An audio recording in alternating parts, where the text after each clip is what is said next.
Iron Maiden, Brave New World. Thank fuck for that. 10 tracks, 67 minutes. 12th studio album from the UK metal band, released May 2000 by EMI and Portrait Columbia.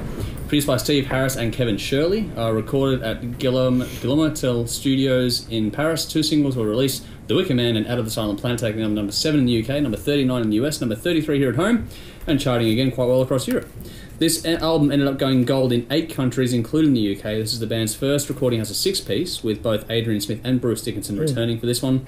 This is also the first time the band recorded live. Okay, so I had very high expectations for Brave New World when it came out. Not only because Bruce was back, which was the main thing that people were talking about, but for me, Adrian Smith, he's my favourite member of Maiden by far, and he was back in the fold too. So, yeah, I was massive expectations for this. Much better than I expected it to be honest. And I, at the time, and even today, I still think it's probably the best thing they've done since Seventh Son of the Seventh Son. First of all, the pop compositions of the songs, the level was right back where it was, where I was used to it being. The songs were fantastic. It's like for once, the band actually spent lots and lots of time actually composing songs. Yeah. The early era of Iron Maiden that everyone really loves, it's record, tour, very little space in between. But this time seems like they really took their time to craft songs. I think they knew they were up against it. Yeah. They had to. They had to. So they're struggling for elements at this point in time. So, but here the songs are extremely well crafted, but they're also very varied as well. Like the opener, Wicker Man, that's a pretty catchy opener. Then you got the more progressive stuff and complex stuff like Dream of Mirrors. And they're very close to each other on the thing as well. So the other thing that really stood out for me in this was the production. So I reckon that's probably down to Kevin Shirley. Yeah, he was after... well, he's still there, isn't he? He's still there now, and he's like the next best thing since Martin Birch for this band. He is the guy. Yeah. I mean, after 2 very subpar Blaze Bayley albums, which, go check out our reviews on that and have fun. But the production's got a very Seventh Son feel to it, which is when I thought they sounded their best. Now, I know 2 completely different producers, but just the... I get what you mean, though. Yeah, it's just the overall sound. It's just sounded very Seventh Son to me, which I love that sound. Everything's audible and clear and where it should be. Now, there's a lot happening on this album, right? And to actually mix it to a point where you can actually hear what everyone else is doing, kudos to Kevin Shirley for getting that out of it. A lot of moving parts. It would not have been easy. Bruce puts in an amazing vocal performance. His screams are very reminiscent of the band's past efforts. And if anything, I think his time away from the band made him a better singer because he did his solo albums as well. And if you listen to his solo albums, he just wails all over those. And he uses a whole heap of different tones and textures to his voice, which I think he actually brings to this. There's lots of highlights here, and there's almost no fillers. Possibly 1 or 2, but nothing compared to what we're normally used to from past Maiden albums, really. Some of my favourites are The Wicker Man. Love that song. It's energetic and it's got a great riff and great solo. Really get into that one. When that came out, my God. It was heralding in the new era. Like I was saying off there, I thought Maiden were done after the last Blaze album, but they came back and they proved themselves with this. Goes to the Navigator. That's another highlight. Love that track as well. Amazing soft beginning, then it transitions to that fast bit, and just it's a standout. I think that's still. Is it still in the set list? I think I've seen him play. The title track, Brave New World, is probably one of my favourite Maiden title tracks. So look, they knocked it out of the ballpark for me on this. My main gripe is that it loses a little bit of momentum towards the end, which is kind of a bit of a theme for Maiden albums and me. Tracks I've listed: Fallen Angel, Nomad, and Nomad. No. I didn't want to put this last one, but I'm just a bit sick of it. Really, Out of the Silent Planet, which I really loved. I loved it when I first heard it, but it's like you know what? It's probably the album. It's probably the songs immediately leading up to it kind of dragged it down a bit for me. You're wrong. I don't know. I am wrong. But look, wash your mouth out, you dirty. But it's still a great album. Look, and Tony, I just said was sorry, repressed memory. I didn't even go to Catholic school. Anyway, listen, but. Guys, I'm trying to be professional here. Let me finish. It's one of the most melodic records that Iron Maiden have ever recorded, and anyone knows me knows I love my melodic stuff. So, it's a definite win for me. One thing I've heard a lot of fans bag this album for some reason. I don't get it because and they've been pretty harsh on pretty much ever since Bruce and Adrian came back for some reason. And I think it's pretty harsh. I mean, I've got high expectations for Maiden, and they're one of my favourite bands. And I don't really get the hate for this album by some people, because for me it's one of the better ones, to be honest. Standout tracks: Blood Brothers, Ghost of the Navigator, The Wicker Man, Dream of Mirrors, and I've given it gave it an 8 out of 10, but could have easily edged a 9 for me. So yeah, nice. 2000s, it was a pretty dark time when this album came up.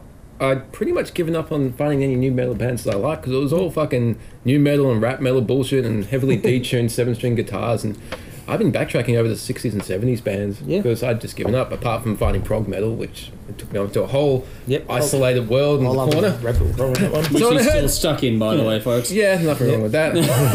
Party with my best friend, me. So when I heard Iron Maiden was back with Bruce Dickinson, I was excited to say the least, and this album is exactly what the metal world needed at this point in time: an old school metal band putting a fresh spin on what they do and showing the young bands how it's done.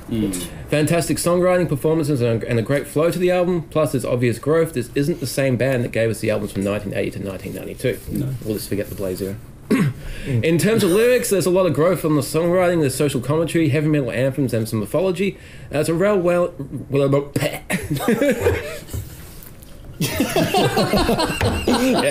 better. That's better. It's a well-rounded album in terms of subject matter, and I couldn't be happier with it. The triple guitar lineup is very cool, but it's not until I heard them perform these songs on the Rock and Rio live album that you truly appreciate just how fucking good they can, and so much that they can do with that. For one thing, they can expand the harmonies and keep the backing rhythm track going when they're doing the harmonised leads, which you can't do. This is Maiden on steroids, and they've never been stronger. 10 out of 10, man. You got best of both worlds. You got old school Maiden, you got Janet Gear's Maiden. Standouts were Wicker Man, Blood Brothers, Dream of Mirrors, Fallen Angel, Nomad, and Out of the Silent Planet. There you go. Planner. I'm not even finishing words today. Fuck. He's one beer in, folks. Nice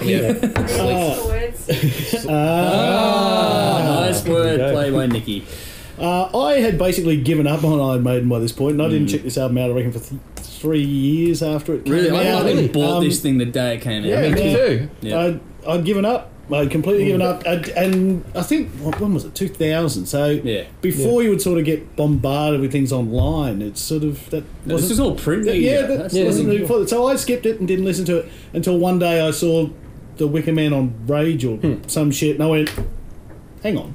Hang on, let's backtrack a bit. Went out and bought it the next day. That song, still love that song. It's one of my favourite Maiden songs of all time. It's fucking sensational, and this is one of my favourite albums. I think when we ranked them, I think I had this at 4 or 3 it was or something. Universally, and I was surprised. I thought I'd be out on a limb having this one so high, but no, everyone seemed to agree. This is a really shit-hot album.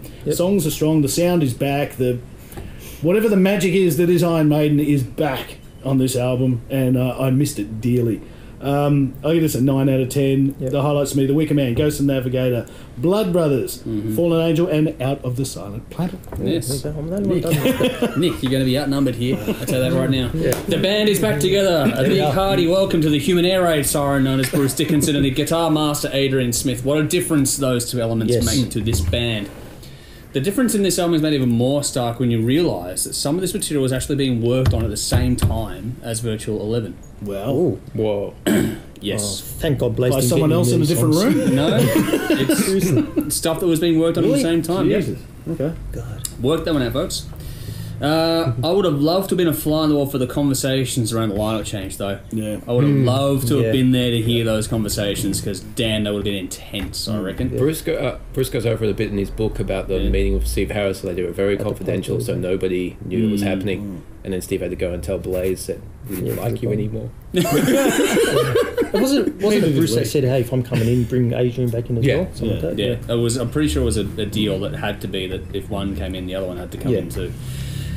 And they're out of the barnyard as well at last. Welcome to a new studio, a new co-producer, and a new way of doing things. The band is refreshed and re-energised in so many ways. Simply stunning. Probably my favourite all-time Maiden album here for me. This is one of my top 10 albums of all time, as far as I'm concerned. As far as comeback albums go, this has got to be right up there. Oh, yeah. The album coming out really shows how abysmal the last two were in the band's journey, though. They helped us to get to this point. so they shouldn't be completely overlooked. They're a part of the legacy. Yes, they should. They should be completely overlooked. No, but the difference between that and now is fucking amazing. The production is so much better. I love the vibe in this. The little things that are there. They show this is real. It's the recording live process I went through for this. It's vibrant, layered impeccably, which is so important with so much going on, which is what you were saying. The return of Adrian Smith brings the guitar work back to life, and Bruce, he is simply the man for this band. Yep. You can appreciate what they were going for in the last two albums, I guess in hindsight, maybe not for some people down there, so pipe down, Chachi. Especially the one right before this. However, it was missing two key ingredients. This one isn't. And I love how different things get to shine at different times on this, but the depth and space in the mix breathes new life into the band, and it's so beautifully presented, so damn well fucking done. Yes. The composition is fantastic, as is every performance. But the last album's dragged, this is riveting. Not a single dud song or moment here to be found. The lyrics are nothing short of fantastic as well, nothing monotonous. This is pure brilliance. We've had the classic albums that everyone loves, but I think in time this will be the equal of those. Easily. If it isn't already. This album is a really pivotal moment in time for the band. They nailed every little aspect of it. And I love the track order on this. If this doesn't let you go once you're in for it. Like, it fucking doesn't. For an album like this to come out in 2000, with all that was popular at the time in metal circles, not only was it a statement, but it also took them right back to the top as far as I'm concerned. It felt that way back then and it hasn't changed. This is an album for the ages. It started a resurgent too. Yeah, and it brought a lot of things back with it. A lot of Priest came back up to this. It basically kicked down the door again and allowed actual metal to shine a bit more. This is the return to form they needed. It has all the aspects of their most highly regarded albums, great performances, great production. They paired up with Kevin Shirley on all the albums after this. That says something. This is the best thing they've done since they had Martin Birch, as far as I'm concerned. I'd even go so far as to recommend people start their Iron Maiden journey with this album. This is fucking perfection, folks. If you want a true heavy metal album, then check this out if you somehow haven't already. Every single time I listen to this, I am in awe, and it pumps me up like few other albums do. And I love the very end moment of this album. The part where it's just that whole live feel where he goes, I fucking missed it. You can just hear him say, I fucking missed the note at the end, and then they kept it in. It was fun, it was real, it was the band, it was back together. 10 out of 10, every single fucking song is a standout. Nick. Check it out for yourselves and let us know what you think.